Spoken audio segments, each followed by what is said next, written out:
Hello दोस्तों, welcome to M Y. आज के लेक्चर में हम करने वाले हैं एनडीए के प्रीवियस ईयर केमिस्ट्री के क्वेश्चन। जैसा कि आपको पता है, ये वाले जो क्वेश्चन हम आपको करवाते हैं आपके लिए बहुत इंपॉर्टेंट है।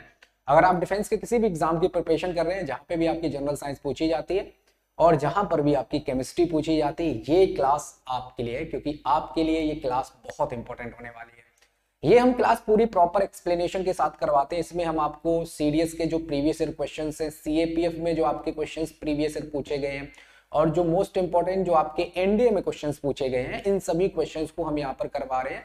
और ये क्वेश्चंस आपके लिए इसलिए इंपॉर्टेंट है क्योंकि आपको ये पता चल जाता है कि कौन से टॉपिक से किस टाइप के क्वेश्चन पूछे गए हैं और कौन से क्वेश्चन रिपीट होते हैं। बहुत सारे क्वेश्चन रिपीट भी होते हैं। ये साइंस वाले जो क्वेश्चन है ना, साइंस वाला पोर्शन बहुत सारा रिपीट होता है, ठीक है, याद रखना। चलिए शुरू करते हैं। तो फर्स्ट क्वेश्चन से शुरुआत करेंगे। आप सभी अगर अभी तक आपने चैनल को सब्सक्राइब नहीं किया तो सब्सक्राइब कर लो, क्योंकि जितने भी वीडियोस हैं वो आने वाले सभी वीडियोस की नोटिफिकेशन टाइम से मिले। और सभी जगह शेयर कर दे इस सेशन को, जिससे कि जितने भी स्टूडेंट डिफेंस के एग्जाम की प्रिपरेशन कर रहे हैं उन सबको इस वीडियोस से और इन क्लासेस से फायदा हो। ठीक है, चलिए तो शुरू करते हैं। फर्स्ट आपकी स्क्रीन पर क्वेश्चन गिवन है, match list 1 and list 2 and select the correct answer using the code given below.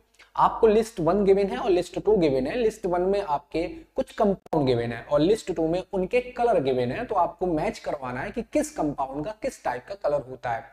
ठीक है, एक बार ट्राई करेंगे सभी स्टूडेंट, फिर हम इसको प्रॉपर तरीके से आपको एक्सप्लेन करते हैं और एक तरीके से जितने भी इंपॉर्टेंट पॉइंट है वो हम डिस्कस करेंगे। ठीक है, एक बार देखिए सभी, यहाँ पे एक बार जल्दी से सभी स्टूडेंट देखेंगे। पीछे यहाँ पर आपका लिखा हुआ है कंपाउंड। सबसे पहले जो ए पे कंपाउंड गिवन है यूरिया।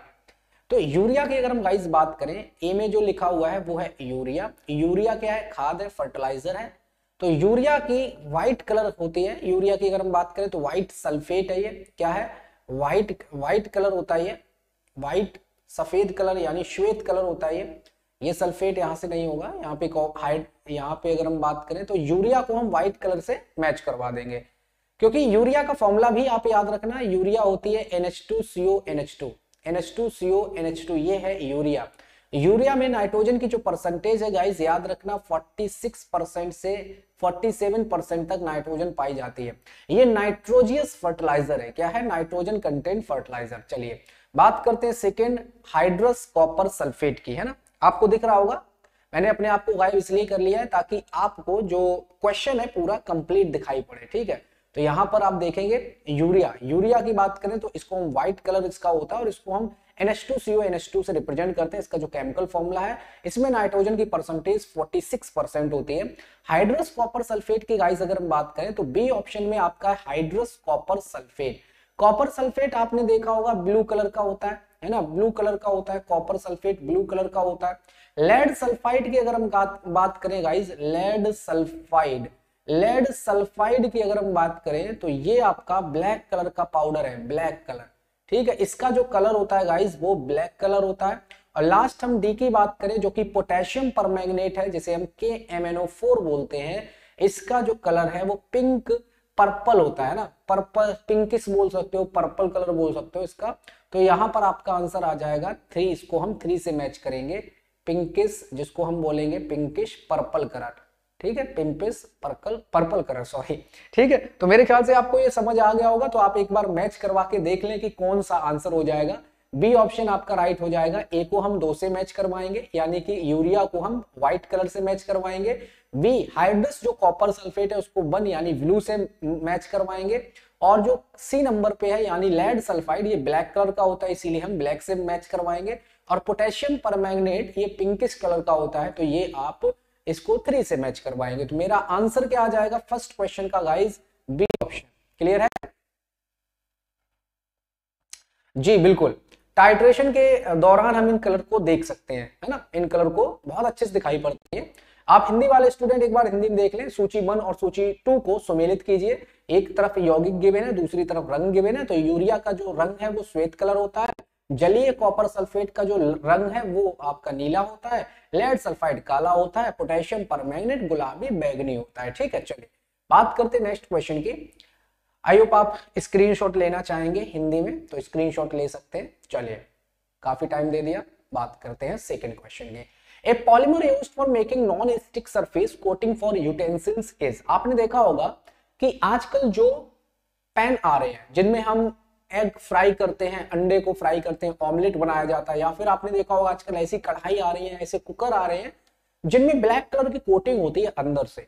अब उस ब्लैक कलर की कोटिंग का फायदा ये है कि जो खाना होता है, जो फूड होता है, वो उसके अंदर चिपकता नहीं है। फूड उसके अंदर चिपकता नहीं है। जैसे पहले जो नॉर्मल पैन आते थे उसमें फूड चिपक जाता था, है ना। तो आजकल कोटिंग आती है, ब्लैक कलर की कोटिंग होती है, जो कि एक प्लास्टिक की कोटिंग होती है, और उस प्लास्टिक का नाम क्या है वो आपको बताना है। पॉलीविनाइल क्लोराइड, जिसको हम पीवीसी कहते हैं, टेफ्लॉन, या पॉलीस्ट्रीन, या पॉलीप्रोपीन। तो यहाँ पे पॉलीप्रोपिलीन, ठीक है। तो यहाँ पे जितने भी हैं, प्रोपलाइन, ठीक है, या फिर इसको हम प्रोपलीन बोल देंगे। तो पॉलीप्रोपलीन हो गया, पॉलीस्ट्रीन हो गया, टेफ्लॉन हो गया, और पॉलीविनाइल क्लोराइड हो गया। ये सब प्लास्टिक्स है। तो आपको ये बताना है गाइस, इनमें से कौन हम यूज करते हैं एंटी कोटिंग के फॉर्म में, बताइए। देखते हैं कितने स्टूडेंट्स इस क्वेश्चन का रिप्लाई करते हैं। ए polymer used for making non stick surface coating for utensils. बर्तनों पर नॉन स्टिक यानी ना चिपकने वाली सतह लेप बनाने के लिए किसका इस्तेमाल किया जाता है? और ये सब बहुलक होते हैं, ये सब क्या होते हैं? पॉलीमर होते हैं, ठीक है। बहुत अच्छे, हाइमा का आंसर बिल्कुल सही है। तो यहां पर एक बार देख लेंगे, पहले आप इस कोटिंग को देख लें। ये जो पैन आपको दिख रहा है जिसमें हम एग फ्राई करते हैं, है ना, या फिर हम जो दाल होती है उसको फ्राई करते हैं, तो ये ब्लैक कलर की जो कोटिंग लग रही है आपको, ये ब्लैक कलर की जो कोटिंग दिख रही है अंदर से, ये होती है प्लास्टिक की कोटिंग, और ये होता है टेफ्लॉन। इसको हम बोलते हैं गाइस टेफ्लॉन। अच्छा, टेफ्लॉन तो आपने बता दिया। अब सभी स्टूडेंट ये बताओ, टेफ्लॉन का केमिकल नेम क्या है? टेफ्लॉन को हम किस नेम से जानते हैं? अगर हम टेफ्लॉन की बात करें तो इसको हम PTFE के नाम से जानते हैं, है ना।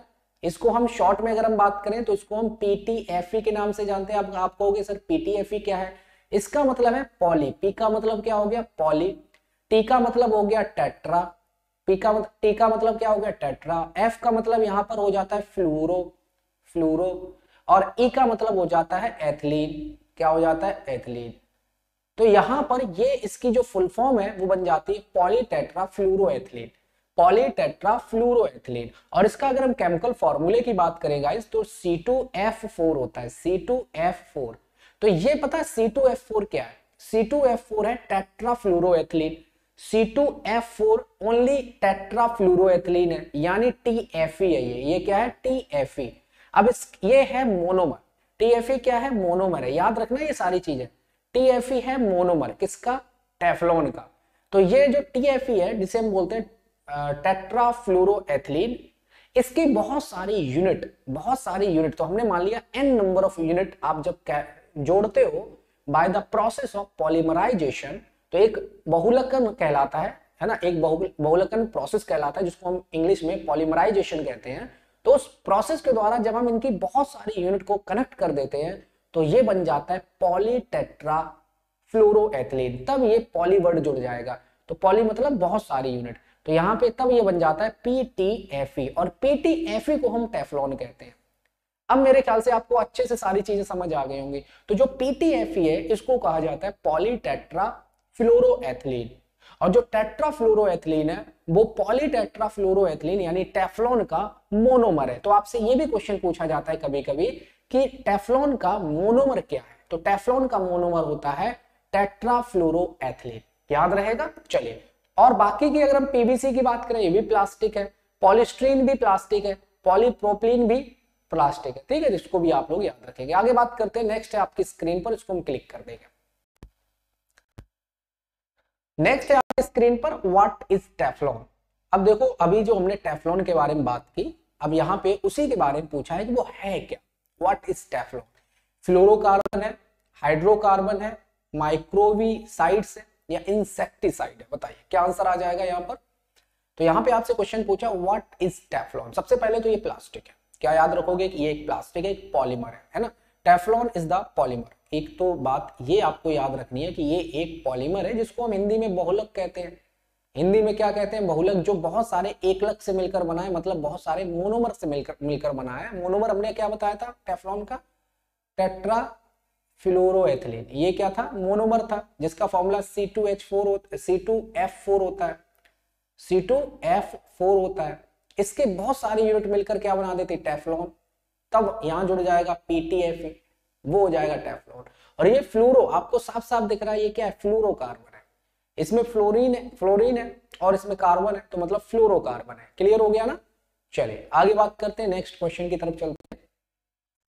नेक्स्ट हमारी स्क्रीन पर, molasses is an excellent raw material for the production. Molasses आप लोग जानते हैं, ठीक है। तो मोलेसिस किस इन चार ऑप्शन में से किसका बहुत ही अच्छा रॉ मटेरियल है, मतलब हम मोलेसिस को इन चार ऑप्शन में से क्या चीज बनाने के लिए बहुत ज्यादा इस्तेमाल करते हैं, बहुत ज्यादा यूज करते हैं। ग्लिसरीन गिवन है ए ऑप्शन में, बी ऑप्शन में यूरिया गिवन है, सी ऑप्शन में एल्कोहल गिवन है और डी ऑप्शन में पैराफिन गिवन है। तो बताएंगे जल्दी से। और आपको मेरे पीछे जो शख्स दिख रहे हैं, ये देखिए, इनके बारे में आप अगर ध्यान से देखेंगे तो आपको चीजें पता चल जाएंगी कि ये कर क्या रहे हैं, है ना। ये जो शख्स दिख रहे हैं मेरे पीछे, ये देखो क्या कर रहे हैं। इन्होंने ये बोतल रख रखी है। अब ये बोतल आप पहचान गए होंगे किस चीज की बोतल होगी, तो जाहिर सी बात है ये अल्कोहल की बोतल आपको दिख रही है। और इस अल्कोहल को ये बड़े आराम से पी रहे हैं, ठीक है। अल्कोहल को ये बड़े आराम से पी रहे हैं। तो सिंपल सी बात है कि जो मोलेस है, मोलेसिस क्या होता है, शीरा, है ना। जब आप मोलेसिस है क्या, कैसे बनता है मोलेसिस, मोलेसिस बनता है जब गन्ने के रस से मिठाई या फिर चीनी बनाई जाती है ना, या गुड़ बनाई जाती है, चीनी बनाई जाती है, तो शीरा जो बचता है उसी को मोलेसिस कहते हैं। उसी को सड़ाकर क्या बनाई जाती है, अल्कोहल बनाई जाती है। तो अल्कोहल क्या होती है, basically ethyl alcohol, that is C2H5OH। क्या बनती है गाइस, C2H5OH, यानी इसको बोलते हैं एथिल अल्कोहल। और एथिल अल्कोहल प्योर नहीं पीता है कोई। शराब में जो एथिल अल्कोहल होती है उसकी कम परसेंटेज होती है, किसी शराब में 5% होती है, किसी में 8% होती है, और मैक्सिमम जो अलाउड है ना वो ओनली 46% अलाउड है। मतलब जो हैवी से हैवी शराब होगी ना, हैवी से हैवी शराब जिसमें बहुत ज्यादा नशा हो, मैक्सिमम आप 46% तक ये एथिल अल्कोहल को मिला सकते हो शराब के अंदर। प्योर अगर किसी ने एथिल अल्कोहल पी लिया तो काम हो गया उसका। और मैथिल अल्कोहल तो इससे भी खतरनाक होता है। मैथिल अल्कोहल होता है CH3OH, ये कहलाता है मैथिल अल्कोहल। और ये तो और भी खतरनाक है, ये जहरीला होता है अगर कोई पी ले तो प्योर। तो प्योर ये दोनों नहीं पीता है कोई भी, है ना। जैसे बियर की बात करें तो बियर में करीब 5 से 8% तक रहती है बियर की अल्कोहल की मात्रा, ठीक है। अब उसमें भी कितना लोगों को नशा हो जाता है। तो याद रखना है यहाँ पे। तो ये जो एथिल अल्कोहल है C2H5OH, ये कई चीजों से बनाया जाता है। यहाँ पर हम मोलेसिस की बात कर रहे हैं, अंगूर को सड़ाकर वाइन बनाई जाती है, वाइन, है ना। तो ऐसे बहुत सारी चीजों से अल्कोहल्स बनते हैं। चलिए मेरे ख्याल से आपको चीजें समझ आ गई होंगी।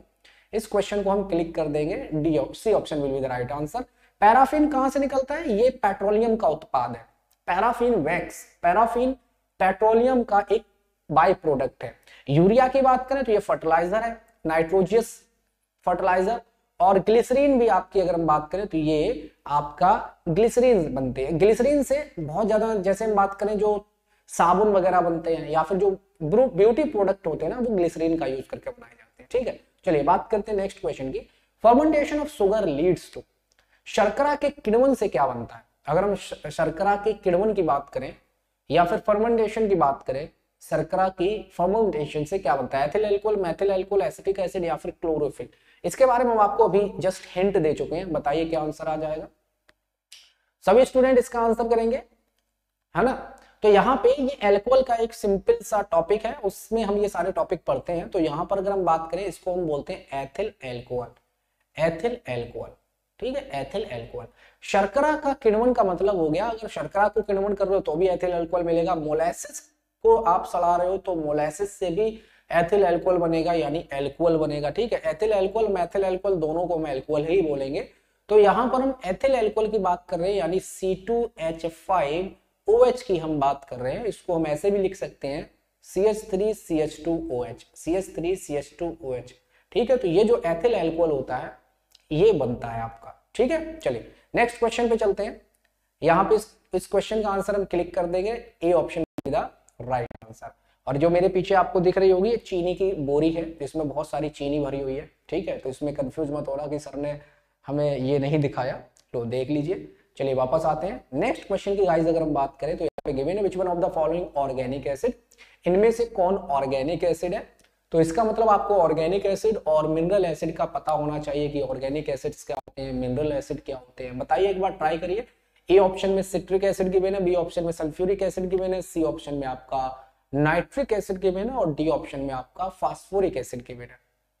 Phosphoric acid, nitric acid, sulphuric acid और सिट्रिक एसिड। और आप इन सबके यूजेस भी बताएंगे हमें, क्योंकि इन सबके यूजेस भी आपके एग्जाम में पूछे जाते हैं।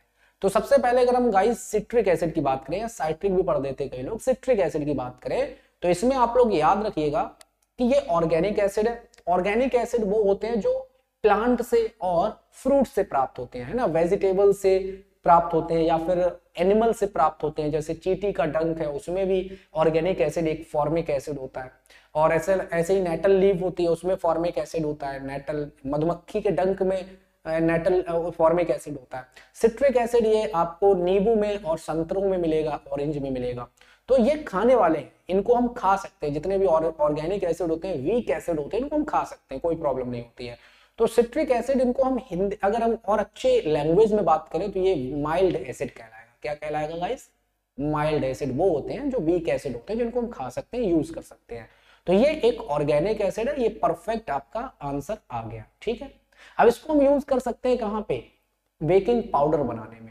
जो बेकिंग पाउडर होता है, बेकिंग पाउडर बेकिंग सोडा और इसी टाइप के माइल्ड एसिड का मिक्सचर होता है, ठीक है। तो बेकिंग पाउडर बनाने में हम इसका यूज कर सकते हैं। अब सल्फ्यूरिक एसिड की बात करें, इसको हम किंग ऑफ एसिड भी बोलते हैं, इसको अम्लों का राजा भी बोला जाता है, किंग ऑफ एसिड भी इसको बोला जाता है। तो जो H2SO4 है, ये आपका कार बैटरीज में यूज होता था, कार बैटरीज में यूज होता था। और इसका यूज एक्सप्लोसिव बनाने में होता है, विस्फोटक पदार्थ बनाने में होता है, एक्सप्लोसिव, ठीक है, विस्फोटक पदार्थ बनाने में इसका इस्तेमाल किया जाता है। और जो H2SO4 है, एसिड रेन में भी मिलेगा आपको। किसमें मिलेगा? एसिड रेन में ये मिलेगा, ठीक है। तो ये कुछ पॉइंट है जो आपको याद रखने हैं। नाइट्रिक एसिड का सबसे ज्यादा यूज अगर हम देखें, इसको हम HNO3 बोलते हैं। और ये जो नाइट्रिक एसिड है गाइस, ये सबसे ज्यादा आपका एक्सप्लोसिव में इस्तेमाल किया जाता है, एक्सप्लोसिव विस्फोटक पदार्थ में इस्तेमाल किया जाता है बनाने में। TNT टाइप का जो विस्फोटक पदार्थ है उसको बनाने में इसका इस्तेमाल करते हैं, यूज करते हैं। और इसका भी यूज अलग अलग तरीके से कई चीजों में, प्लास्टिक बनाने में या अदर इंडस्ट्रीज में किया जाता है। फास्फोरिक एसिड क्या होता है? H3PO4 होता है। फास्फोरिक एसिड होता है H3PO4।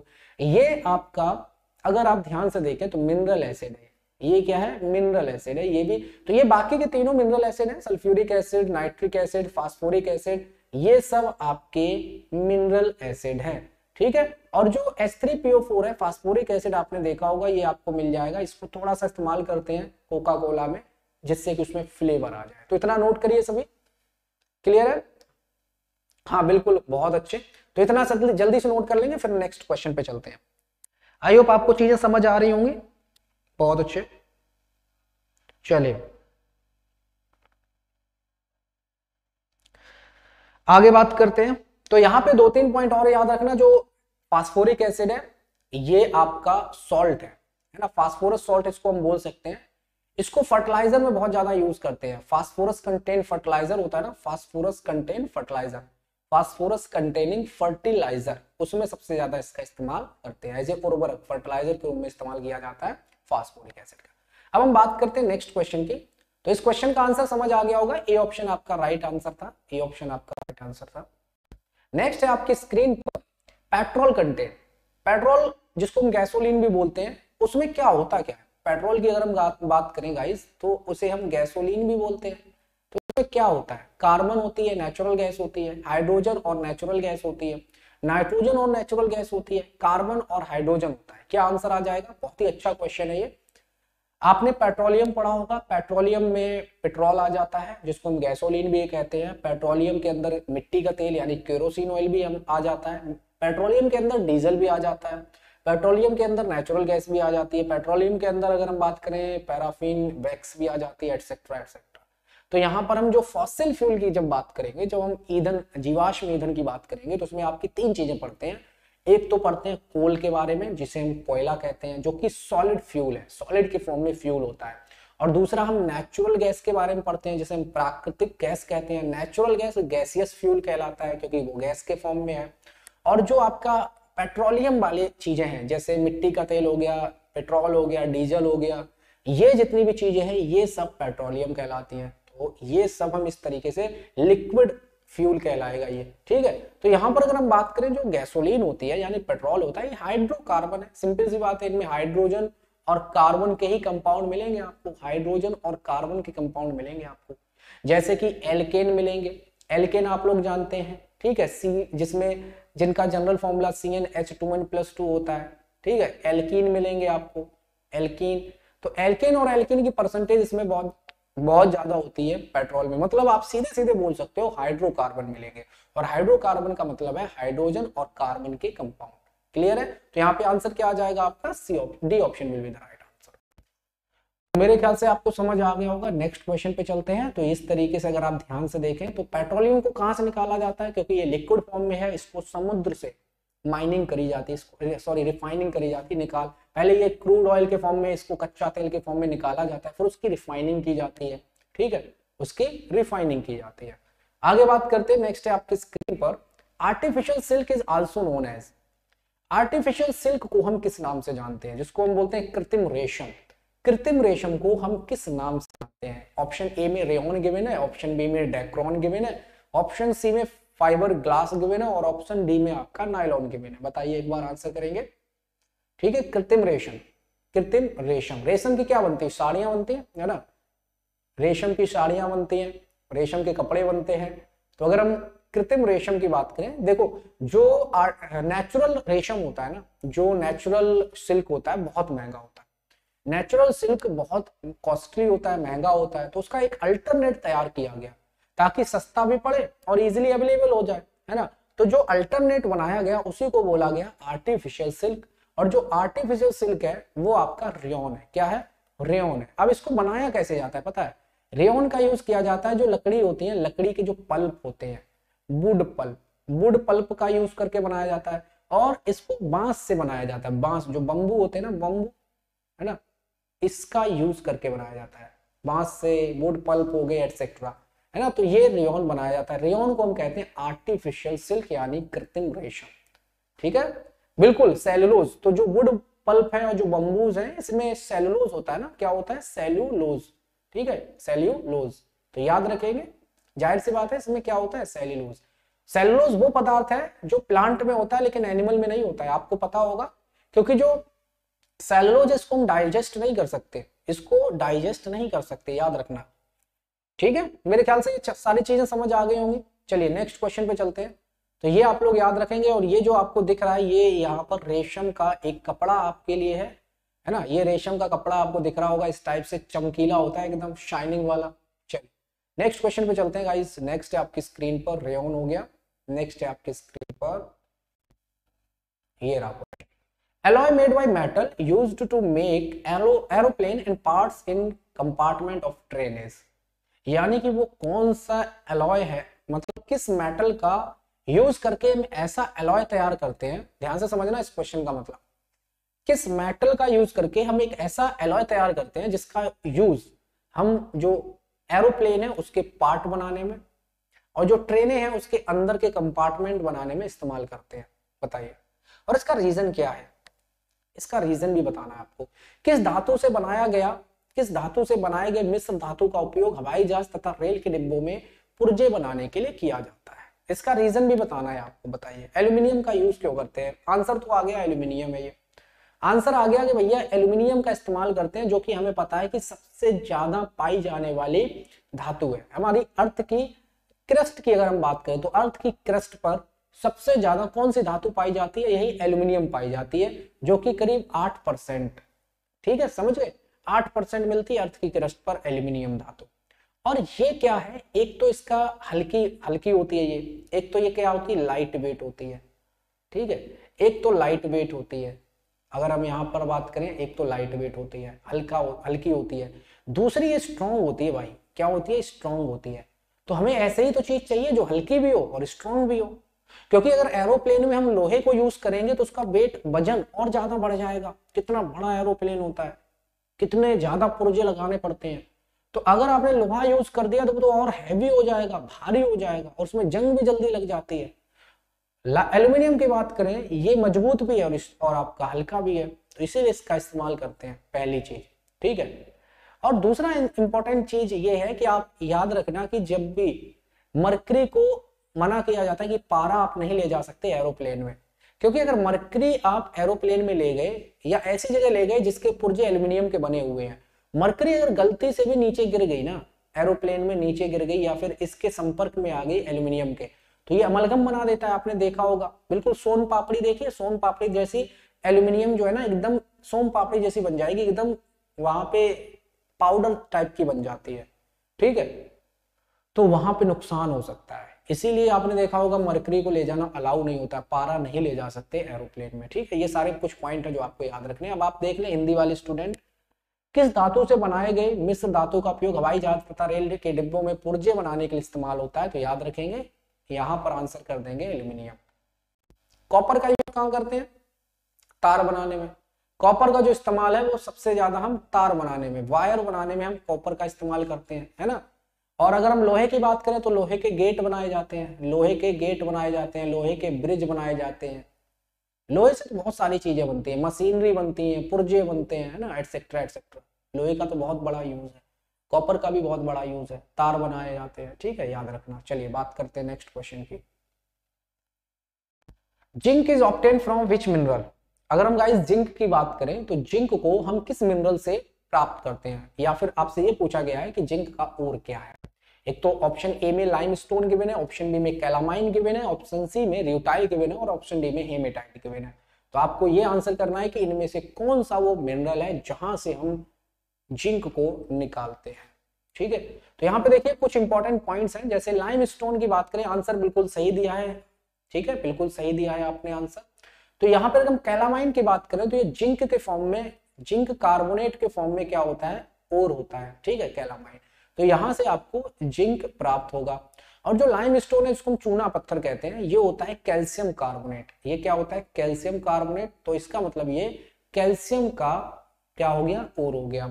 र्यूटाइल की बात करें तो हमने इसके बारे में बताया था कि ये टाइटेनियम डाइऑक्साइड होता है, मतलब जो र्यूटाइल है ये इससे टाइटेनियम को निकाला जाता है जिसका एटॉमिक नंबर 22 होता है ना। अगर हम हेमेटाइट की बात करें तो ये आपका इससे लोहा निकाला जाता है Fe, जिसका एटॉमिक नंबर 26 होता है, और लोहे इसका हेमेटाइट का फॉर्मूला Fe2O3 होता है। मेरे ख्याल से ये सारे पॉइंट समझ आ गए। तो ये अगर आप ध्यान से देखें तो जो कैलामाइन है ये कार्बोनेट ओर है, और लाइमस्टोन की बात करें ये भी कार्बोनेट ओर है। तो जो लाइमस्टोन और कैलामाइन है ये दोनों कार्बोनेट अयस्क है। और अगर हम र्यूटाइल और हेमेटाइट की बात करें ये ऑक्साइड ओर है, ये क्या है, ऑक्साइड ओर है। तो याद रखेंगे इनको बोला जाता है ऑक्साइड ओर। इनको क्या कहते हैं गाइस, ऑक्साइड ओर कहते हैं। और अगर हम ए और बी ऑप्शन में जो गिवन है इनको हम कार्बोनेट ओर कहते हैं, कार्बोनेट ओर कहते हैं। तो अच्छे से क्लियर हो गया, नोट कर लेंगे, ठीक है। लाइमस्टोन कैलामाइन को हम क्या बोलते हैं, कार्बोनेट ओर, और र्यूटाइल एंड हेमेटाइट को हम क्या बोलते हैं, ऑक्साइड ओर। चलिए नेक्स्ट क्वेश्चन पे चलते हैं। इसका आंसर आपका कैलामाइन हो जाएगा क्योंकि जिंक का ओर। नेक्स्ट है यहाँ पर question, match list 1 and list 2, select the correct option, ठीक है। लिस्ट 1 गिवन है आपकी और लिस्ट 2 गिवन है। लिस्ट 1 में आपके कुछ एसिड गिवन है और लिस्ट 2 में कुछ उसके मतलब किस चीज में ये एसिड पाए जाते हैं वो गिवन है, मटेरियल गिवन है, और आपसे पूछा है कि किस तरीके से इसका आंसर आएगा, इसको मैच करना है, ठीक है। एक बार ट्राई करेंगे। अब आपको दिख जाएगा ये क्वेश्चन, आपको दिख रहा होगा ए ऑप्शन में लैक्टिक एसिड आपको दिख रहा है, बी ऑप्शन में एसिटिक एसिड दिख रहा है, सी ऑप्शन में आपको सिट्रिक एसिड दिखेगा और डी ऑप्शन में ब्यूट्रिक एसिड दिखेगा। बताइए क्या आंसर आ जाएगा। ब्यूट्रिक एसिड के बारे में हम कुछ इंपॉर्टेंट पॉइंट आपको बताएंगे, इसका केमिकल फॉर्मूला, केमिकल नेम, इसका यूज और ये कहां पाया जाता है, एटसेट्रा, ठीक है भाई। तो सबसे पहले लैक्टिक एसिड की बात कर लेते हैं। ट्राई कर लिया आपने, बी ऑप्शन आपका राइट हो जाएगा, बहुत ही अच्छा, बहुत बढ़िया।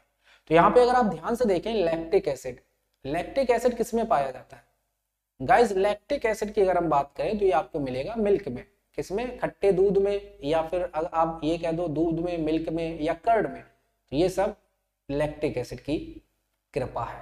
इसके बाद में एसिटिक एसिड की बात करें तो ये आपको पता ही है, एसिटिक एसिड को हम और किस नाम से जानते हैं, एसिटिक एसिड को हम एथेनोइक एसिड के नाम से भी जानते हैं, और ये आपको विनेगर में मिल जाएगा, सिरका में मिल जाएगा, ठीक है।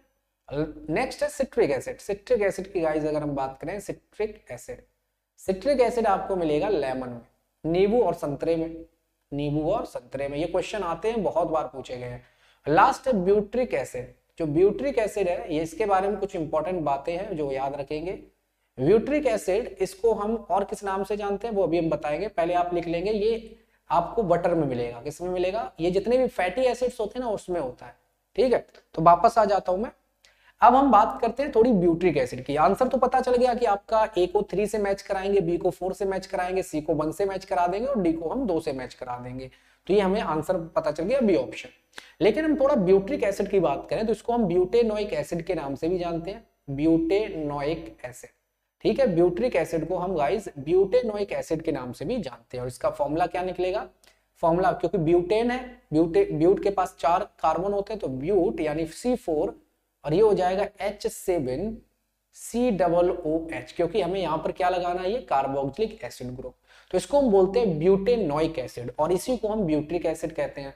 और ये आपको कहाँ मिलेगा? ये आपको मिलेगा जितने भी फैटी एसिड्स होते हैं, फैटी एसिड्स हो गए, प्लांट ऑयल हो गए, ठीक है, प्लांट ऑयल हो गए। तो जो प्लांट ऑयल होते हैं ना, प्लांट ऑयल हो गया और फैटी एसिड्स हो गए, इन सब में आपको ब्यूट्रिक एसिड मिलेगा, दैट इज ब्यूटेनोइक एसिड मिलेगा।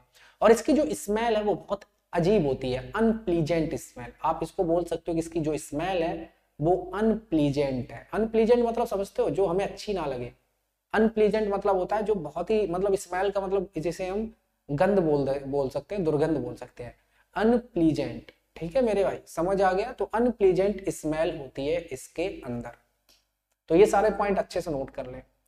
ठीक है, ब्यूट्रिक एसिड का मतलब समझ आ गया। तो यहां पर आपका आंसर आप बी ऑप्शन कर देंगे, क्लिक। नेक्स्ट क्वेश्चन पे चलते हैं। नेक्स्ट है आपकी स्क्रीन पर, अच्छा हिंदी में गिवन है, एक बार हिंदी में स्क्रीनशॉट ले लें। जो बच्चे हिंदी वाले हैं, जो स्टूडेंट हिंदी वाले हैं, वो हिंदी में ये देख सकते हैं एक बार, जिससे कि आपको समझ आ जाए। सुमित क्या नहीं आया बताइए, एक बार पूछ लीजिए। लैक्टिक अम्ल जो दूध होता है उसमें पाया जाता है, एसिटिक अम्ल सिरका में पाया जाता है, जो सिट्रिक अम्ल है वो आपका नींबू में पाया जाता है, ब्यूट्रिक जो अम्ल है वो आपका जो दुर्गंध युक्त मक्खन है, दुर्गंध युक्त मक्खन मतलब जो मक्खन खराब हो जाता है ना, उसमें आपको ब्यूट्रिक एसिड मिलेगा। क्योंकि हमने ब्यूट्रिक एसिड के बारे में अभी बताया, इसको हम ब्यूटेनोइक एसिड के नाम से भी जानते हैं। ब्यूट्रिक एसिड को ब्यूटेनोइक एसिड के नाम से जानते हैं, जो फैटी एसिड्स में मिलेगा, जो प्लांट ऑयल में मिलेगा। क्लियर हो गया? चलिए आगे बात करते हैं। Second most abundant element found in the earth crust. Earth की क्रस्ट पर सेकेंड नंबर पे सबसे ज्यादा कौन सा एलिमेंट पाया जाता है? बताइए इसका आंसर जल्दी से सुमित। ठीक है, सभी स्टूडेंट एक बार बढ़िया से आंसर करेंगे। ऑक्सीजन, एल्यूमिनियम, सिलिकॉन या फिर आयरन। सेकेंड नंबर पे सबसे ज्यादा अर्थ की क्रस्ट पर कौन सा एलिमेंट पाया जाता है? फर्स्ट नंबर पे अगर हम बात करें गाइस, तो फर्स्ट नंबर पे याद रखना ऑक्सीजन। ऑक्सीजन की जो परसेंटेज है ये कम से कम आपकी 46% के आसपास रहती है। और इसके बाद में अगर हम बात करें तो आपका है सिलिकॉन। सिलिकॉन आपका सेकेंड नंबर पे सबसे ज्यादा पाया जाने वाला एलिमेंट है, सिलिका के रूप में, रेत के रूप में मिलता है। और इसकी जो परसेंटेज है 28% करीब। कितने परसेंट है गाइस? 28%। और इसके बाद में अगर हम बात करें तो थर्ड नंबर पे जो सबसे ज्यादा पाई जाती है वो कौन है? एल्यूमिनियम। एल्यूमिनियम, एल्यूमिना जिसको हम बोलते हैं, ये करीब 8% है। और फोर्थ नंबर पे जो लोहा है ये करीब है 5%।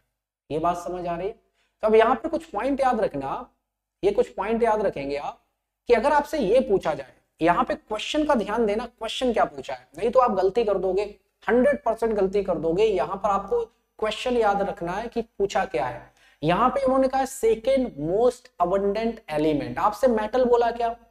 आपसे क्या मेटल बोला कि metal second most abundant metal. Metal क्या इन्होंने यूज किया मेटल वर्ड? नहीं। तो इसका मतलब ये मेटल की बात नहीं कर रहे, ओवरऑल एलिमेंट्स की बात कर रहे। इन्होंने क्या कोई मेटलॉइड बोला? नहीं बोला।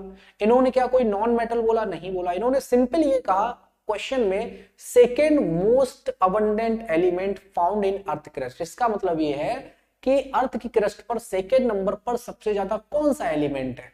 तो मेटल, नॉन मेटल, मेटलॉइड, ये सब एलिमेंट होते हैं। तो इसका मतलब यहाँ पर सिलिकॉन आंसर आ जाएगा। क्या आ जाएगा गाइस? सिलिकॉन। ये गलतियां हो जाती है मेरे भाई। आपसे अगर ये पूछता कि सेकेंड नंबर पे सेकेंड मोस्ट अबंडेंट मेटल, अगर यहाँ पे एलिमेंट की जगह क्या बोल देते? एलिमेंट की जगह यहाँ पर अगर वो बोल देते मेटल, तो आंसर पता क्या करते? तो आंसर करते आप आयरन। क्योंकि फर्स्ट नंबर पे मोस्ट अबंडेंट मेटल कौन पाया जाता है? एल्यूमिनियम। अगर मेटल वर्ड जुड़ जाए ना, मेटल वर्ड, तो यहां पर याद रखना फर्स्ट नंबर पे एल्यूमिनियम पाया जाता है जो कि 8% है, और सेकेंड नंबर पे आयरन पाया जाता है जो कि 5% है। ये बात समझ आ रही है? अब आप कहोगे सर सिलिकॉन, सिलिकॉन की बात क्यों नहीं कर रहे? भाई सिलिकॉन मेटल नहीं है, silicon is not a metal. Silicon क्या है? मेटलॉइड है। सिलिकॉन क्या है? सेमीकंडक्टर है। सिलिकॉन को मेटलॉइड कहते हैं या फिर सेमीकंडक्टर कहते हैं, अर्धचालक कहते हैं या उपधातु कहते हैं। जो सिलिकॉन है ये उपधातु या अर्धचालक है, दैट इज मेटलॉइड या सेमीकंडक्टर है। इसके पास जो प्रॉपर्टी होगी वो मेटल और नॉन मेटल दोनों की प्रॉपर्टी होती है, मेटल और नॉन मेटल दोनों की प्रॉपर्टी होती है। तो इसीलिए सिलिकॉन, आप अगर आपसे ये पूछा जाता कि सबसे ज्यादा कौन सा मेटल पाया जाता है तो आप आंसर एल्यूमिनियम करोगे, और सेकंड नंबर पे सबसे ज्यादा मेटल कौन सा पाया जाता तो आप आंसर करोगे लोहा यानी आयरन। और अगर आपसे ये पूछा जाए कि फर्स्ट नंबर पे सबसे ज्यादा मेटलॉइड या फिर सेमीकंडक्टर कौन सा पाया जाता है अर्थ की क्रस्ट पर, तो सिलिकॉन आंसर करोगे। और अगर आपसे ये पूछा जाए, सॉरी फर्स्ट नंबर पे है ना, फर्स्ट नंबर पे सबसे ज्यादा कौन सा मेटलॉइड या सेमीकंडक्टर मिलेगा अर्थ की क्रस्ट पर, तो सिलिकॉन आंसर करेंगे। और अगर आपसे मैटर सिर्फ एलिमेंट की बात करें तो फर्स्ट नंबर पे एलिमेंट सबसे ज्यादा कौन सा है? ऑक्सीजन। सेकेंड नंबर पे एलिमेंट सबसे ज्यादा कौन सा है? सिलिकॉन। थर्ड नंबर पे एलिमेंट सबसे ज्यादा कौन सा है? एल्यूमिनियम। फोर्थ नंबर पे सबसे ज्यादा एलिमेंट कौन सा है? आयरन। एलिमेंट में सारे लाइन से आएंगे। मेरे ख्याल से डाउट क्लियर हो गए होंगे, बताइए सभी स्टूडेंट यहाँ पर बता दे क्या डाउट एकदम क्लियर होगी। तो यहाँ पे आप इस क्वेश्चन का आंसर क्या करेंगे guys? Silicon will be the right answer, क्योंकि यहाँ पे मेटल नॉन मेटल की बात नहीं की, यहाँ पे एलिमेंट की बात की। तो एलिमेंट तो सारे ही होते हैं। ठीक है भाई, क्लियर हो गया? चलिए नेक्स्ट क्वेश्चन है आपकी स्क्रीन पर, which one of the following is called laughing gas?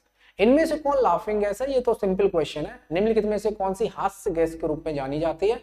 Option number A में मीथेन गैस गिवन है, ऑप्शन बी में नाइट्रिक ऑक्साइड, ऑप्शन सी में नाइट्रस ऑक्साइड, और ऑप्शन डी में आपका ओजोन गैस गिवन है। तो यहाँ पे आंसर करेंगे, क्या आंसर आ जाएगा? ठीक है, तो यहाँ पे सिंपल है, नाइट्रस ऑक्साइड जिसको हम N2O के नाम से जानते हैं, N2O, ये होती है आपकी nitrous oxide, that is laughing gas. और NO क्या होती है? ये नाइट्रिक ऑक्साइड है। NO क्या है? नाइट्रिक ऑक्साइड है। और N2O क्या होती है? इसको हम नाइट्रोजन डाइऑक्साइड कहते हैं, सॉरी NO2। NO2 को हम क्या बोलेंगे? नाइट्रोजन डाइऑक्साइड बोलेंगे, नाइट्रोजन डाइऑक्साइड। ठीक है, नाइट्रोजन डाइऑक्साइड। और जो लाफिंग गैस है ना, इस लाफिंग गैस को हम डाई नाइट्रोजन ऑक्साइड भी बोल सकते हैं, क्योंकि डाई मतलब दो, नाइट्रोजन मतलब नाइट्रोजन के एटम, तो डाई नाइट्रोजन ऑक्साइड हम बोल सकते हैं लाफिंग गैस को, या फिर जिसको हम नाइट्रस ऑक्साइड बोलते हैं। और जो नाइट्रोजन डाइऑक्साइड है वो आपका NO2 है। क्लियर हो गया? तो इसमें भी आप कंफ्यूज मत होना, क्योंकि ये तीनों क्या होते हैं? नाइट्रोजन के ऑक्साइड्स होते हैं। जब डीजल, पेट्रोल, कोयला ये सब जलता है तो ये नाइट्रोजन के ऑक्साइड प्रोड्यूस होते हैं, ऑक्सीजन के नाइट्रोजन के ऑक्साइड निकलते हैं। ठीक है, चलिए तो यहाँ पे इस क्वेश्चन का आंसर कर देंगे, C option will be the right answer. Next है आपकी स्क्रीन पर, which one of the following most commonly used plastic? इनमें से कौन सी सबसे ज्यादा यूज होने वाली प्लास्टिक है? Polynitrogen, polyhydrogen, polychloride, polyethylene. बताइए क्या आंसर आएगा? एक बार ट्राई करेंगे सभी। सबसे ज्यादा यूज होने वाली प्लास्टिक कौन सी है? Polynitrogen, polyhydrogen, polychloride, polyethylene.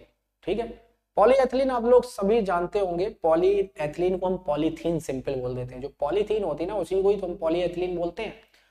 अब ये बनती कैसे है? सबसे पहले हम एथिलीन या फिर जिसको हम एथीन कहते हैं, उसका फॉर्मूला क्या होता है? C2H4। ये गाइस होता है C2H4। इसको हम क्या बोलते हैं? इसको हम बोलते हैं एथीन।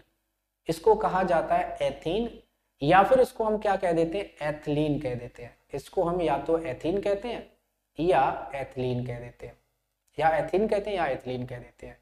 और इसकी बहुत सारी जो यूनिट है ना, वो आपकी पॉलीएथिलीन कहलाएंगी। तो ये होती है प्लास्टिक। इसका यूज हम जनरली डेली करते हैं, पॉलीथीन का आपने देखा होगा, जनरली हम डेली यूज करते हैं। एसिडिक होता है नाइट्रोजन का ऑक्साइड, एसिडिक। अच्छा, जो NO2 है ये क्या होता है? एसिडिक। चलिए आगे बात करते हैं। नेक्स्ट है आपकी स्क्रीन पर, which one of the following pair is not correctly matched? बताइए, एल्यूमिनियम के सामने वो ऑक्साइड है, कॉपर के सामने सिनेबार है, जिंक के सामने कैलामाइन है, और आयरन के सामने हेमेटाइट है। आपसे पूछा है कि इनमें से कौन करेक्टली मैच्ड नहीं है, इनमें से कौन करेक्टली मैच्ड नहीं है? एक बार जल्दी से ट्राई करेंगे सभी स्टूडेंट जल्दी से ट्राई करेंगे। ठीक है,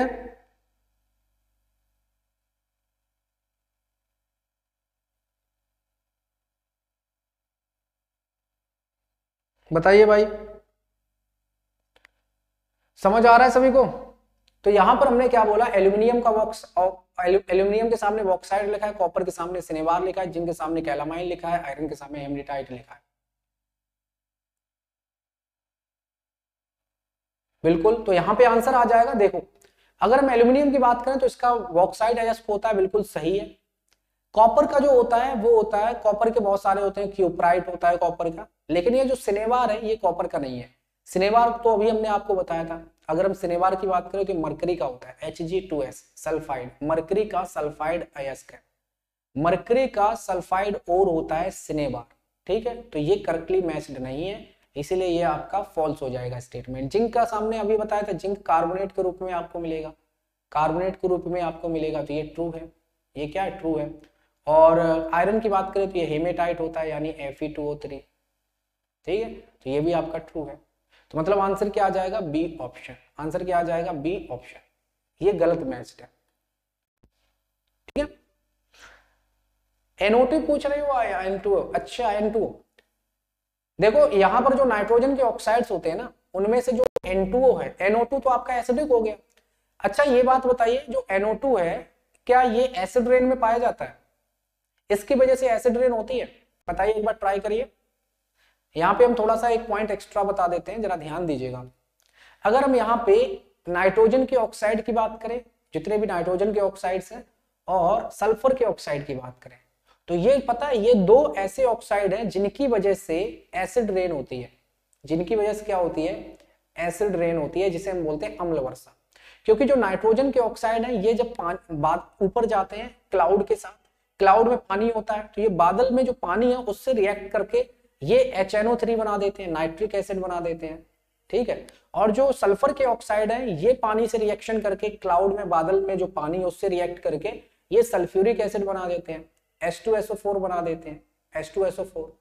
तो ये जो H2SO4 और नाइट्रिक एसिड है ये फिर एसिड जो रेन है उसके साथ गिरते हैं नीचे, तो इसीलिए इसको हम एसिड रेन कहते हैं। और एसिड रेन जहां पे ज्यादा होती है ना, वहां की जो मिट्टी की पीएच वैल्यू है वो डिक्रीज कर जाती है, और वहां का जो पानी होगा, समुद्र का पानी या फिर वहां का जो पानी भरा भरा रहता है, उसकी पीएच वैल्यू डिक्रीज कर जाएगी, ये घाटे हो जाते हैं। पीएच वैल्यू डिक्रीज करने का मतलब है कि एसिड की मात्रा ज्यादा हो जाएगी।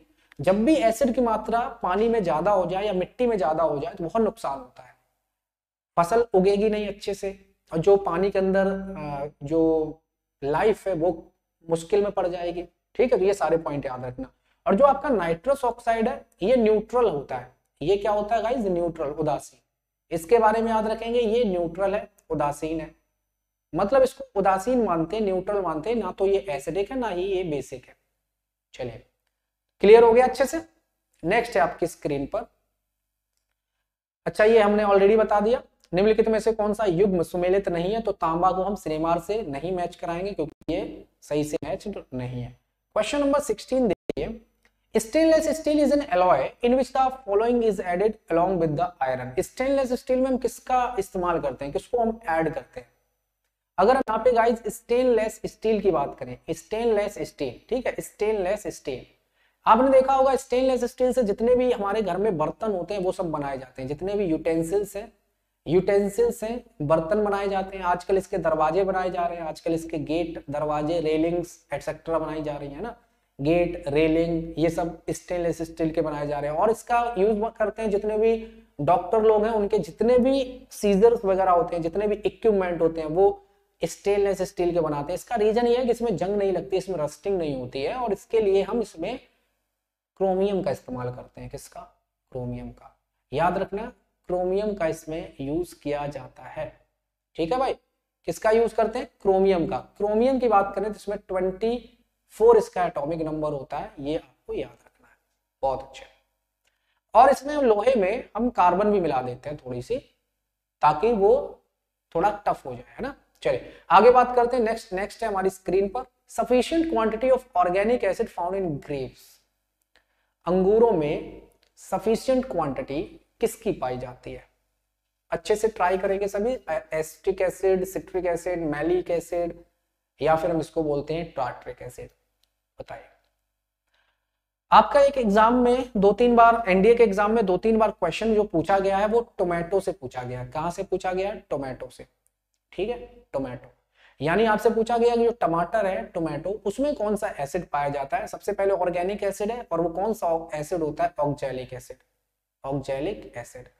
तो ये आपके एग्जाम में 2 से 3 बार पूछा जा चुका है, 2 से 3 बार, ठीक है, याद रखना। अब हम बात कर लेते हैं एसिटिक एसिड, ऑलरेडी बता चुके हैं, ये विनेगर में मिलेगा आपको, सिरका में मिलेगा। सिट्रिक एसिड आपकी अगर हम बात करें तो ये लेमन में मिलेगा, लेमन और ऑरेंज में सबसे ज्यादा मात्रा में। मैलिक एसिड ये आपको एप्पल में मिलेगा, एप्पल में, सेब में। टार्ट्रिक एसिड की बात करें तो ये अंगूर में मिलेगा। ग्रेप्स एंड इमली की बात करें, टैमरिंड की बात करें, और भी चीजों में होता है, ठीक है, टैमरिंड की बात करें। तो यहाँ पे आंसर क्या आ जाएगा guys? D option. D option को प्रेम से हम क्लिक कर देंगे, आंसर डी हो जाएगा। एक क्वेश्चन और देखिए इसी टाइप का, क्वेश्चन नंबर 18। तो यहाँ पर आपका गिवन है, देखो, अंगूर। अंगूर जब सूख जाता है तो क्या बन जाता है? किसमिस बन जाती है? चलिए बात करते हैं, which one of the following organic acid is abundant in grapes, tamarind and banana? ये एक ही टाइप के 2 क्वेश्चन हो गए जो अलग अलग तरीके से आपके एग्जाम में पूछे गए, ठीक है। ये दोनों ही क्वेश्चन पूछे हैं, आपके प्रीवियस ईयर के क्वेश्चन हैं ये। आई थिंक सीएपीएफ के क्वेश्चन है ये। किसमें पूछे गए? ये सीएपीएफ में, ठीक है। तो यहाँ पे आप लोग जल्दी से आंसर करेंगे। अगर हम यहाँ पर एमरिंड की बात करें, टैमरिंड की बात करें, ग्रेप्स की बात करें, या बनाना की बात करें, केला, केला, इमली, अंगूर, तो इसमें आपका क्या मिलेगा? टार्ट्रिक एसिड ही मिलेगा, ठीक है। और ये टार्ट्रिक एसिड जो होता है ये कैसा होता है? Mild acid. माइल्ड एसिड का मतलब है जिसको हम खा सकते हैं, जो हमें नुकसान ना करे, माइल्ड एसिड। वीक एसिड इसको हम बोलते हैं, वीक एसिड, या फिर हम इसको बोल सकते हैं कमजोर अम्ल, कमजोर अम्ल, है ना, वीक एसिड या कमजोर अम्ल, या ऑर्गेनिक अम्ल बोल सकते हैं, ऑर्गेनिक अम्ल, ऑर्गेनिक एसिड। चलिए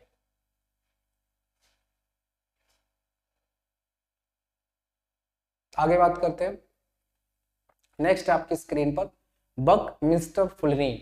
बक मिस्टर फुलरीन क्या होगी बताइए?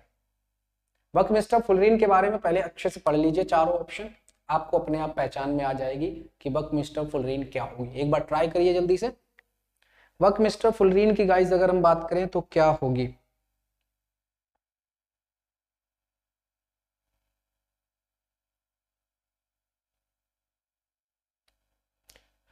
आगे बात करते हैं तो यहां पर गाइस अगर हम बक मिस्टर फुलरीन की बात करें तो आपको ए ऑप्शन एकदम बढ़िया दिख रहा है, सबसे लंबी डेफिनेशन, जाहिर सी बात है यही आंसर हो जाएगा।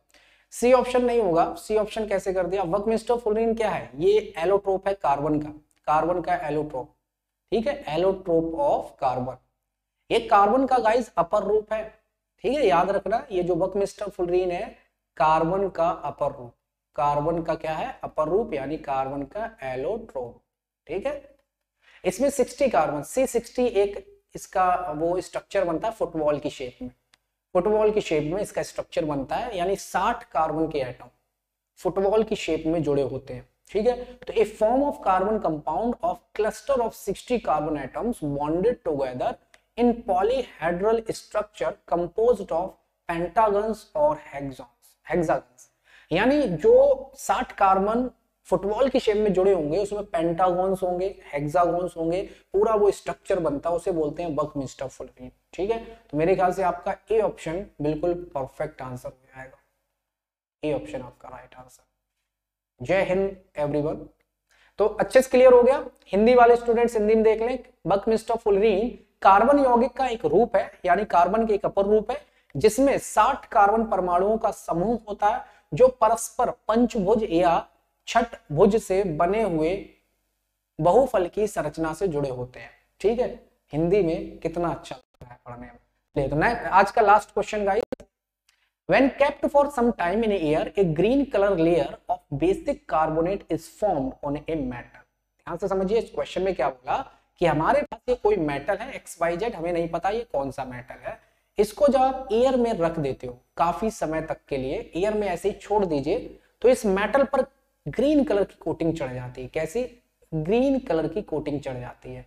तो वो ग्रीन कलर की कोटिंग अगर इस मेटल पर चढ़ जाए तो आपको ये मेटल पहचानना है, ये वो कौन सा मेटल होता है, कौन सा मेटल, किस मेटल पर ग्रीन कलर की कोटिंग चढ़ती है, ठीक है। हिंदी वाले स्टूडेंट्स एक बार हिंदी में पढ़ लें, वायु में थोड़े समय के लिए रखने पर किसी धातु के ऊपर हरे रंग के बेसिक कार्बोनेट की परत जमा हो जाती है, वह धातु कौन सी है?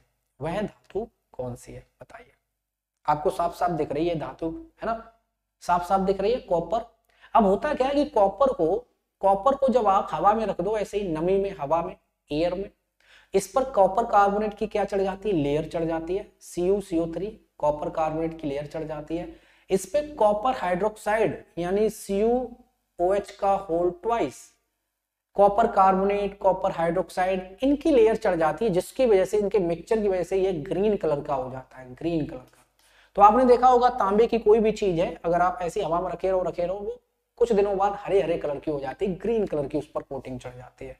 अच्छे से क्लियर हो गया? तो आज के ये क्वेश्चंस थे गाइस, 20 क्वेश्चन हम डेली कराते हैं, जैसा कि आपको पता है, प्रॉपर एक्सप्लेनेशन के साथ। और ये जितने भी आपके 20 क्वेश्चंस हैं, ये सब आपके प्रीवियस क्वेश्चंस हैं, एनडीए में, सीडीएस में, सीएपीएफ में पूछे गए क्वेश्चंस। इससे आपको डबल फायदा ये होता है कि आपको ये पता चलता है कि अच्छा इस टाइप के क्वेश्चन पूछे जाते हैं, क्योंकि केमिस्ट्री में ऐसे बहुत बड़ा सिलेबस है। अगर आप 9th की केमिस्ट्री देखो, 10th की केमिस्ट्री देखो, 11th और 12th की केमिस्ट्री अगर आपने ऐड कर दी तो बहुत बड़ा सिलेबस है। और जो वनडे एग्जाम्स होते हैं, आपको वो सिलेबस थोड़ी ना पढ़ना है, आपको वनडे एग्जाम के अकॉर्डिंग सिलेबस पढ़ना है, आपको वो सिलेबस पढ़ना है जो आपके एग्जाम में पूछा जाए। ठीक है, तो तो अंदाजा कैसे लगता है कि कौन से टॉपिक से क्वेश्चन आ रहे हैं, कहां से क्वेश्चन पूछे जा रहे हैं? ये सब प्रीवियस ईयर से क्वेश्चन पूछे जाते हैं। ठीक है, तो आपकी डेली जो 10 बजे वाली क्लास है, ये सब आपके प्रीवियस ईयर क्वेश्चन अभी हम डिस्कस कर रहे हैं। 22 सेट हो चुके हैं आज की मिला के, और भी सेट हम आपको करवाने वाले हैं। तो इसके बाद हम आपकी फिजिक्स की सेट स्टार्ट करेंगे। चलिए, थैंक यू, शुक्रिया, मिलते हैं फिर नेक्स्ट क्लास में। और आप सभी ये टाइम टेबल एक बार देख लें पहले।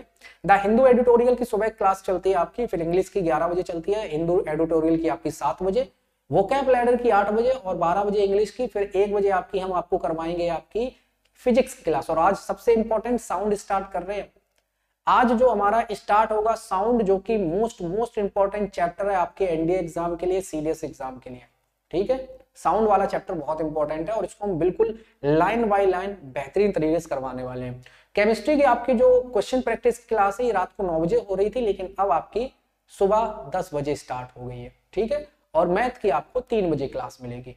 आप सभी एमवाइब एप्लीकेशन को डाउनलोड कर लें अगर अभी तक नहीं किया है, और इंस्टॉल कर लें और उसमें रजिस्टर कर लें फ्री ऑफ कॉस्ट। वहां पर आपको अभी सारे वीडियोस मिल जाएंगे, सारा कंटेंट मिल जाएगा, एआई टेक्नोलॉजी के साथ, बेहतरीन 3D एनिमेशंस के साथ आप बेस्ट से बेस्ट तरीके से कंटेंट को, यानी अपने कॉन्सेप्ट को स्ट्रॉन्ग कर सकते हैं, हर कॉन्सेप्ट को वहां पर समझ सकते हैं। ठीक है, और अगर आप क्वेश्चन की प्रैक्टिस करना चाहते हो तो आपका क्वेश्चन भी वहां पर एग्जाम ओरिएंटेड बेस्ट क्वालिटी का क्वेश्चन मिलेगा, जिससे आप प्रैक्टिस करोगे तो आपको फायदा होगा, ज्यादा से ज्यादा बेनिफिट होगा। और आप जब मॉक टेस्ट दोगे तो आपकी वहां पर परफॉर्मेंस भी चेक हो जाती है। आप जो भी क्वेश्चन वहां पे अटेम्प्ट करते हो तो आपको टाइम पता चल जाता है, आपने कहीं ज्यादा जल्दी तो तुक्का नहीं मार दिया। इवन आपने तुक्का भी मारा होगा ना, तो भी आपको वो बता देंगे कि आपने तुक्का लगाया है। ठीक है, इतनी पावरफुल एप्लीकेशन है, तो याद रखो, इसको एक बार जाइए देखिए। अगर हम बात करें, आप सभी क्लासेस की पीडीएफ लेना चाहते हैं तो आप सभी क्लासेस की पीडीएफ एमवाइब अचीव डिफेंस टेलीग्राम चैनल से ले सकते हैं, और इसको आप जल्दी से ज्वाइन कर लें, क्योंकि जितनी भी क्लासेस हमारे इस चैनल पर होती हैं उन सभी क्लासेस की पीडीएफ एज इट इज आपको शेयर कर दी जाती है, जिससे कि आप अगर क्लास छूट भी गई हो या फिर आप भूल गए होंगे जो भी हमने बातें की, तो आप उससे रिवीजन कर सकें। ठीक है, चलिए, फिर किसी भी टाइप की डाउट हो तो आप हमें कमेंट कर देना। मिलते हैं फिर नेक्स्ट क्लास में, तब तक के लिए थैंक यू, शुक्रिया, keep embibing, we believe in you.